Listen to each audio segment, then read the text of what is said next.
Assalamualaikum students, how are you all? I hope that you all are fine. I'm your teacher Miss Bushra and today is your science class.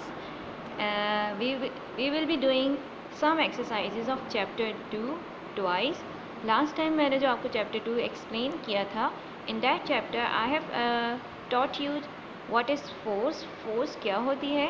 Force एक power होती है, ठीक है? And pushing and pulling is a force. किसी भी चीज़ को जब हम पुश करते हैं यानी धक्का देते हैं या पुल करते हैं, अपनी तरफ खींचते हैं, this is called force. We apply force on it.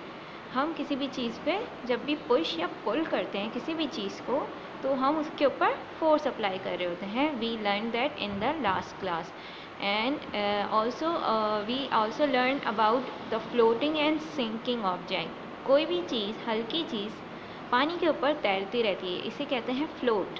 And जो भारी चीज़ें होती हैं, जैसे कि हमने पढ़ा था एक मार्बल बॉल, वो जो है पानी के अंदर डूब जाती है, तो इस चीज़ को कहते हैं sink. Okay, now today we will be doing some exercises. These are the words meaning from this chapter 2 twice. First word is force. Force means power यानी ताकत. Number 2, float. Float means move on the surface. Surface पे, किसी भी चीज़ की ऊपर वाली जगह पे मूव करना, तैरते रहना. Number 3, sink. Sink means go down. नीचे चले जाना. Sink का मतलब क्या होता है? डूब जाना, नीचे चले जाना. Go down. Number 4, squeeze. Squeeze means crush यानी कि किसी भी चीज़ को निचोड़ देना. जैसे कि नींबू होता है ना, उसको हम निचोड़ देते हैं, स्क्वीज़ करते हैं. या हम कपड़े गीले हो जाते हैं तो उसको फिर हम क्या करते हैं, उसका पानी निकालने के लिए स्क्वीज़ करते हैं, ठीक है, उसको क्रश करते हैं. Next one is twist. Twist means turn, roll. किसी भी चीज़ को गोल घुमा देना. This is called twist. Twist. Now the question answers. Question number 1 is, what is a force? Force क्या है? Answer, a force is a pull or a push. किसी भी चीज़ को पुल करना, खींचना या पुश करना, धक्का देना, वो क्या है, क्या कहलाता है? फोर्स कहलाता है. A force is a pull or a push. Question number 2 is, what makes thing move. चीज़ें किस तरह मूव होती हैं? Answer, a force can make things move.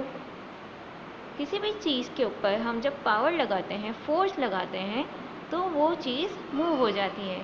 जैसे मैंने एग्जांपल दी, डोर. डोर के ऊपर मैं फोर्स लगाऊंगी या उसको पुश या पुल करूंगी तो वो डोर ओपन हो जाएगा, मूव हो जाएगा अपनी जगह से. इसी तरह अगर मैं चेयर के ऊपर चेयर को पकड़ के फोर्स लगा रही हूँ या उसको पुश या पुल कर रही हूँ तो वो चेयर भी मूव हो जाएगी. So a force can make things move. Question number 3 is, why does a plastic ball floats on the water. एक प्लास्टिक की बॉल क्यों पानी के ऊपर तैरती रहती है, डूबती क्यों नहीं है? Answer, a plastic ball floats on the water because of its light weight. एक प्लास्टिक बॉल का जो वज़न होता है बहुत हल्का होता है, लाइट वेट होता है. That is why it floats on the water. इसलिए वो पानी के ऊपर तैरती रहती है, फ्लोट करती रहती है. Question number 6. Question number 4 is, what will you do to stretch a rubber band. एक रबर बैंड को खींचने के लिए हम क्या करेंगे, उस पर कौन सी फोर्स लगाएंगे? A rubber band stretches when we pull it. एक रबर बैंड उस वक्त स्ट्रेच होती है जब हम उसको पुल करते हैं, खींचते हैं, ठीक है. पुल मीन्स खींचना. आप अपने हाथ में एक रबर बैंड लीजिए and then try to pull it. जब आप उसको पुल करेंगे, खींचेंगे दोनों हाथों से पकड़ के, तो वो क्या हो जाएगी, स्ट्रेच हो जाएगी. स्ट्रेच मीन्स लंबा हो जाना, किसी भी चीज़ का खींच के लंबा हो जाना. Number 5, what is the use of simple machine. ये टॉपिक अभी हमने कवर नहीं किया है, but later I will give you the description of this topic simple machine. But question is here, लोग सिंपल मशीन्स क्यों यूज़ करते हैं? Simple machines help us do our work more easily. Simple machine के इस्तेमाल से हमारा जो काम है बहुत ज़्यादा ईज़िली हो जाता है, जल्दी हो जाता है और ईज़ी हो जाता है। ठीक है, so that is why people use simple machine, इसलिए लोग सिंपल मशीन्स को यूज़ करते हैं। Now the match the columns.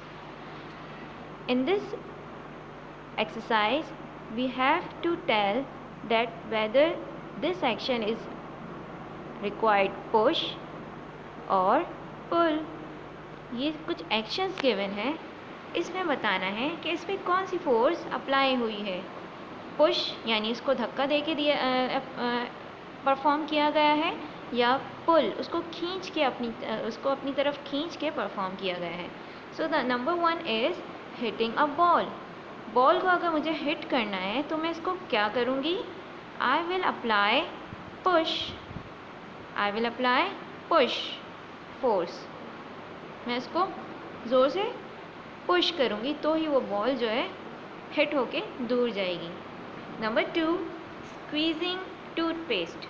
Toothpaste को स्क्वीज़ कर देना, उसको निचोड़ देना ताकि उसमें से टूथपेस्ट निकल आए, तो उसमें कौन सी फोर्स अप्लाई होगी?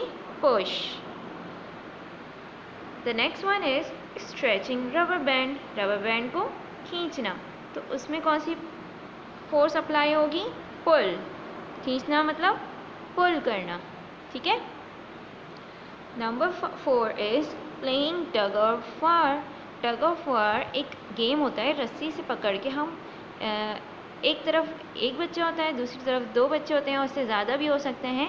जो रस्सी को अपने पास खींच लेता है वो उस गेम में विन हो जाता है, जीत जाता है। इस गेम को बोलते हैं टग ऑफ वार। ठीक है, तो टग ऑफ वार में किस तरह की फोर्स अप्लाई होती है? वी पुल दैट रोप। तो इसमें भी पुल करते हैं हम लोग, खींचते हैं। ठीक है। Number 5 is ringing door bell. Door bell को बजाना, तो इसमें हम कौन सी फोर्स अप्लाई करते हैं? Push. So these are the